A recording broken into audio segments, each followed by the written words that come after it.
Alright, here we go again. New year, new VoiceMeeter video. I'm going to be running through just straight VoiceMeeter banana, and VoiceMeeter potato, all in their own separate videos, but I can get this down below 10 minutes. It's not that complicated, and I can show you everything that you need to know on how to set this software up. So here's the reason you would go through the separate versions. Really, VoiceMeeter, the most vanilla version of it. This is especially good if really all you care about is your mic sounding better, and if you want to use a soundboard with it. In my opinion, the bread and butter of VoiceMeeter is their IntelliPan effect, which makes your mic sound better. We got a friend.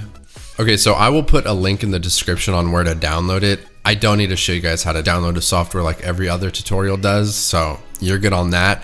Before we get started, if you're watching this on the desktop that you're going to be installing it on, there will come a point where you lose audio, where the video will go dead on YouTube. You can't watch anything. Switch over to your phone or a tablet or another device that you're not installing VoiceMeeter on, and then follow along there so that you can go through this whole process easily and without being interrupted by dead audio. And then one more thing before we get started, if you guys have any questions, links in the description to my Discord, and you can just get like one-on-one help with me.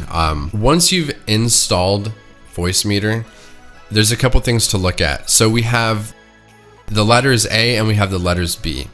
So anything with the letter A on it, this is your headphone. This is what you're going to be hearing. Anything with the letter B, this is what people are going to be hearing from you. So that's your microphone. So first, select your headphones, select your microphones, okay? Go over to that B1, left click it, and there will be a drop down. Now you see WDM, KS, MME. These are different numbers. You can use any one of them.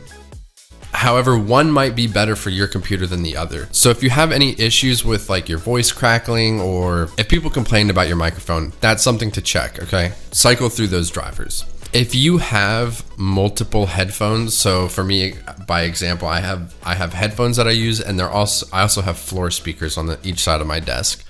So just for that reason alone, I'm gonna need to download VoiceMeeter Banana. I need two forms of output here.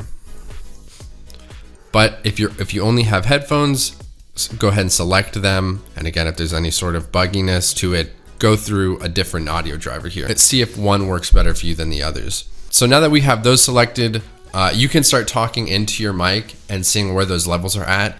If you think that your mic is too loud, then you can just drag this green fader down. And the same with your headphones. If they're too quiet or too loud, you can pull that up or down. And now we can go over to the IntelliPan effect here. You can just click anywhere in this box and start dragging around the red square. I would say keep it closer to the center. This is a very cool effect on your mic, but less is more. Just having it there in any way is pretty noticeable. A lot of times people will get carried away with it and pull it over to one of the corners. Have it on, but keep it to the center. If you want to turn it off at any point, you just got to double click somewhere in that square. So you can right click it, and now we have another IntelliPan effect here. And then we have another effect. I don't know if you'll be able to hear it in my voice now, but I'll drag it around. I'm just changing the positioning from my mic where it creates a little bit of a 3D space. I don't like that. There's no need for me to use that. So I'm just going to leave that off. And now we have the Audibility Toggle here. So this is going to be a combination of a compressor and a gate. Reasons you would want to start using this dial is if maybe you're in an echoey room like I am, if you have to whisper a lot, or if you talk too loud. It's going to equalize everything. It's not the best, but it's something. I wouldn't go too heavy with this effect either. This could start cutting off your sentences and give you, I don't know, equally as annoying results. So just if you use it, keep it light, keep it under something like 2. Now, another thing that we want to do, we want to go to the menu. So VoiceMeeter has to be running all the time if you want it to be working. So we're going to go into the menu and we're going to click System Tray and then Run on Startup. So now it's going to automatically open whenever you turn your computer on, and you can close it, and it's just going to stay open in your system tray. Nothing you're going to do here is going to break your computer, okay? So, and at any point you can go over to the menu, you can hit Reset Settings, and then you'll be good to go. Thing that we have is we have macro buttons here, which we can use with a soundboard. So here's what we're gonna do. So we're going to click on the macro buttons here, and now we have a grid of buttons here. And you could pair this up with a Stream Deck, which would be pretty cool. So, all right, this is not the most intuitive way of doing a soundboard, but it's nice that we can have kind of an all-in-one software here for it. So if you right click one of the squares, now we can configure this. So you can select your name. That really doesn't matter. The subname doesn't matter too much. You can change the color of that button so you can distinguish them better. You can set a keyboard shortcut, which I like to do. And now for the request for button on, here's what we need to do. We need to type Recorder.Load equals, and then in quotes, we're going to copy and paste wherever is the file that we want to be used for that soundboard. And that's pretty much it. It's as easy as that. I will copy and paste that in the description of the video if you want to just like make sure you have everything correct. Worth noting, it does need to have the .wave.mp3, whatever the file is. Okay, so there's the macro buttons, which is pretty fun.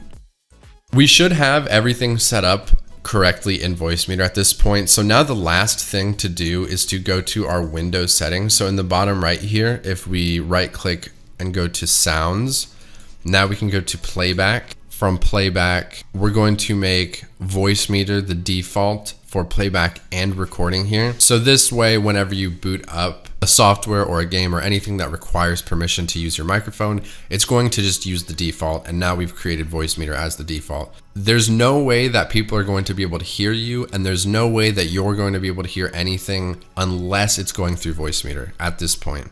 Okay, so if you're not hearing something, then it might not be going through VoiceMeeter. If someone's not hearing you, same answer.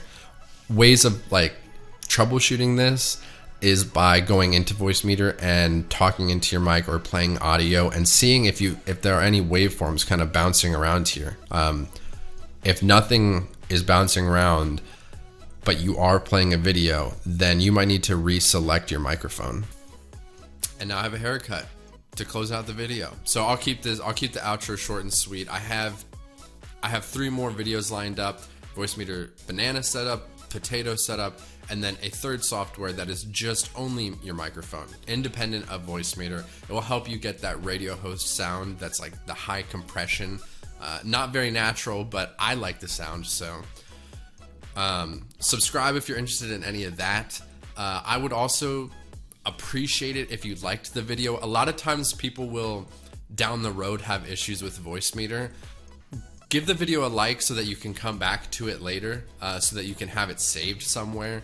If you have issues, and you can just come back to the one that set you up in the first place. If you have any specific questions, links in the description to join my Discord. Like I said at the beginning of the video, I'm there all the time. I think we're at like 1,100 members now. So come say hi to the Discord. Give me some server boosts. I would love that. I'm trying to stay level 3 right now. Happy holidays, guys. Have a good one. I'll see you next time.